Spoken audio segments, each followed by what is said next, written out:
Rain. A symphony orchestra. There is a thunderstorm. They are playing a Wagner overture. And the people leave their seats under the trees and run inside to the pavilion. The women giggling, the men pretending calm. Wet cigarettes being thrown away. Wagner plays on.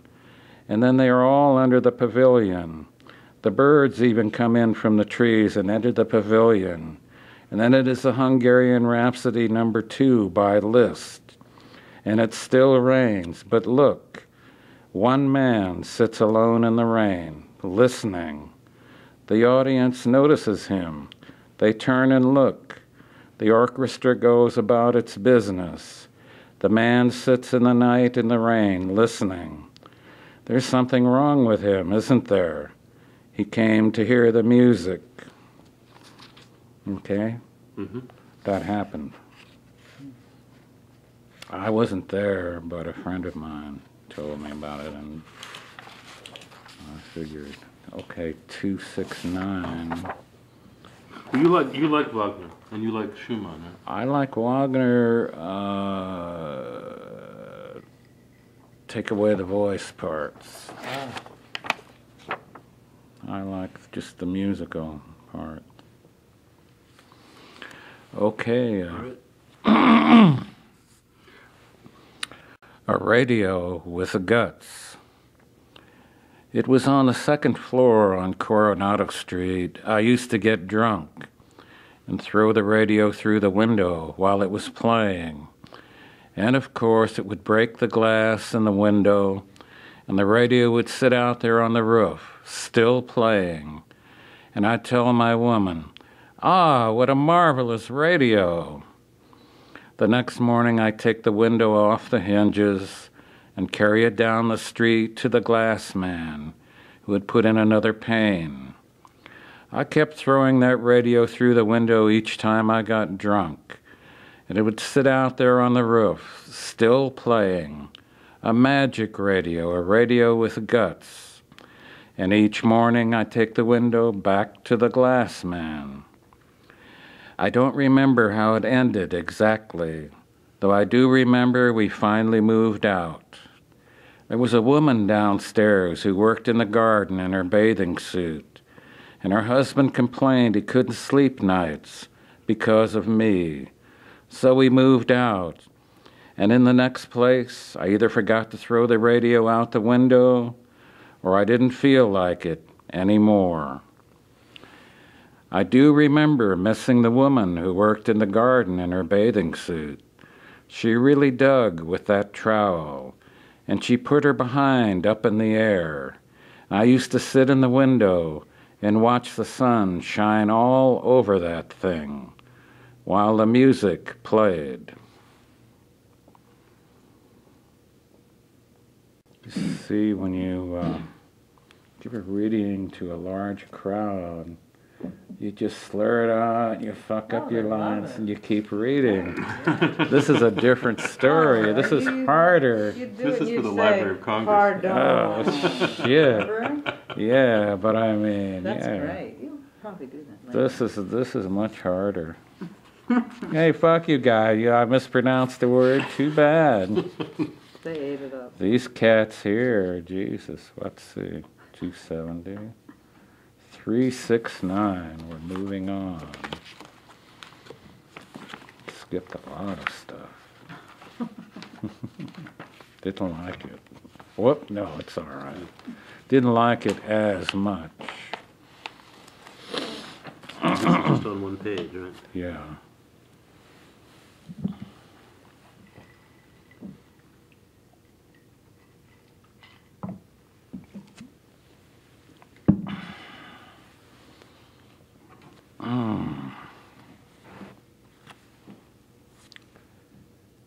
The poetry reading.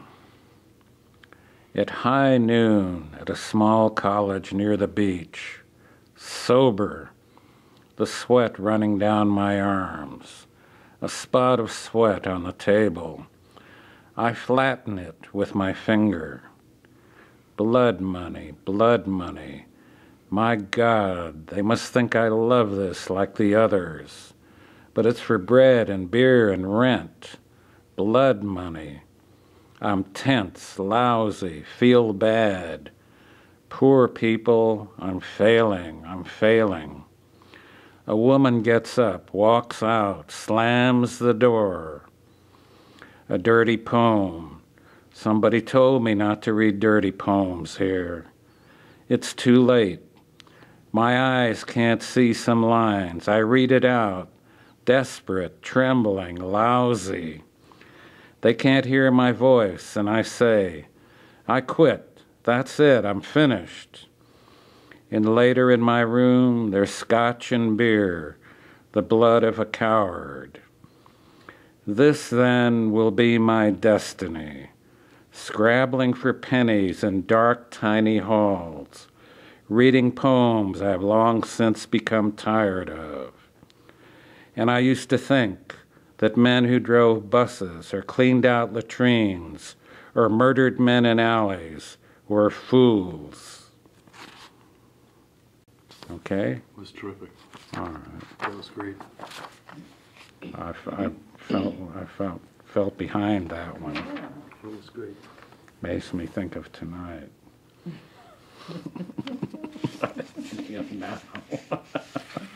I'm such a spoiled old toad, Jesus Christ. I should complain.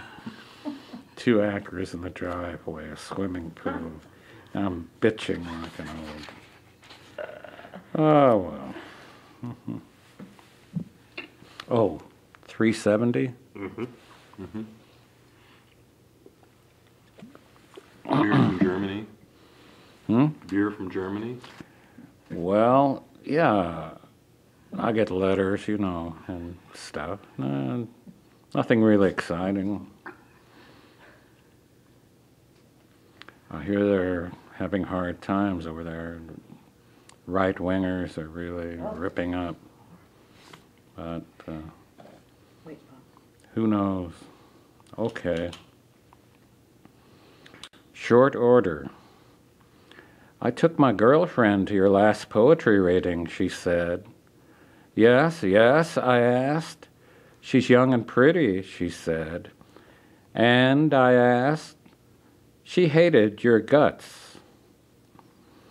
Then she stretched out on the couch and pulled off her boots. I don't have very good legs, she said. All right, I thought. I don't have very good poetry.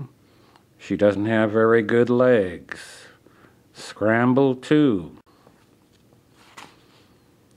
Oh, I must not touch them. We hit you after a while. Okay, do that. It'll remind me. That would go Linda, probably be you. good. No, he could. Okay. You get to do it. Depends upon how many drinks I've had. Yeah. Then I hit back. 391. Oh, Yeah, 391. okay. And this goes over. Oh, maybe we should skip this one. Oh, it's a good one. Come on. It's kind of a somber. Mm-hmm. No, okay, we'll try it. Okay. So I'll need. Oh, do you want me to stop? Yeah, or Here. if you want to go over, you can take this one from me, 392. We'll do it that Okay. way. And then stop at the Yeah, then we end have of to stop 390. and let the Okay. pages settle. and then we can Okay. change them. Just a minute.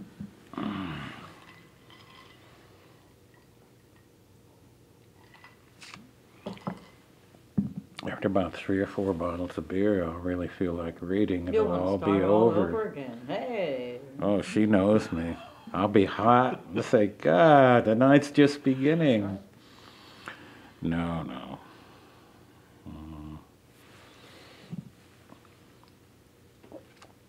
Anything from the audience?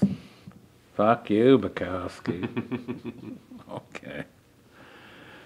Well, let's see here. Okay. The strongest of the strange. You don't see them often, for wherever the crowd is, they are not.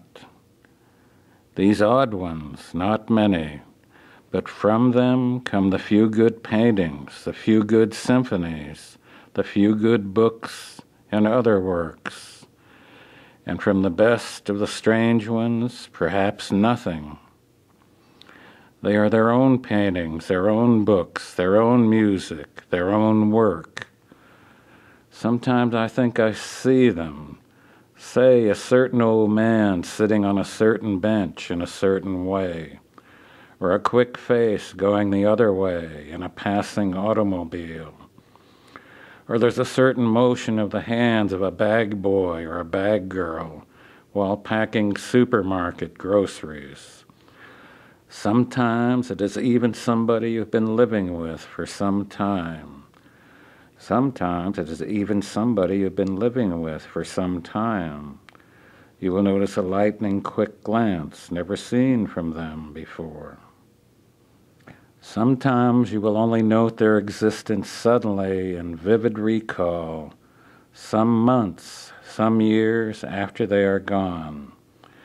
I remember such a one. He was about 20 years old, drunk at 10 a.m., staring into a cracked New Orleans mirror, face dreaming against the walls of the world. Where did I go? Okay. This helicopter above us right now. Let me just borrow that page back. All right. Helicopter. Whoa. We can't have that. You're going to shoot that down. Yeah. They land at the hospital over there, because they have a special burn unit, so that's like 3 blocks away. So Enough they of that. Come very low. We must phone them and say no more. Shall I call them and tell them? Yeah. Don't accept any burn patients. Bukowski's reading. Reading, No, right? helicopter Who? was above. Who's reading? We'll shoot them down. Cal came in. I should know this next one. I've read it before. Sometimes you read them too often and they lose their bounce. We'll see. Ready?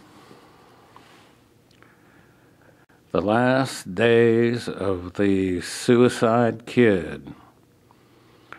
I can see myself now, after all these suicide days and nights, being wheeled out of one of those sterile rest homes. Of course, this is only if I get famous and lucky. By a subnormal and bored nurse. There I am, sitting upright in my wheelchair, almost blind, eyes rolling backward into the dark part of my skull, looking for the mercy of death. Isn't it a lovely day, Mr. Bukowski? Oh, yeah. The children walk past, and I don't even exist. And lovely women walk by with big, hot hips and warm buttocks and tight, hot everything, praying to be loved, and I don't even exist. It's the first sunlight we've had in 3 days, Mr. Bukowski. Oh, yeah. There I am, sitting upright in my wheelchair, myself whiter than the sheet of paper, bloodless, brain gone, gamble gone, me, Bukowski, gone. Isn't it a lovely day, Mr. Bukowski? Oh, yeah. Pissing in my pajamas, slop drooling out of my mouth. 2 young schoolboys run by. Hey, did you see that old guy? Christ, yes, he made me sick. After all the threats to do so, somebody else has committed suicide for me, at last. The nurse stops the wheelchair, breaks a rose from a nearby bush, puts it in my hand. I don't even know what it is. It might as well be my pecker for all the good it does.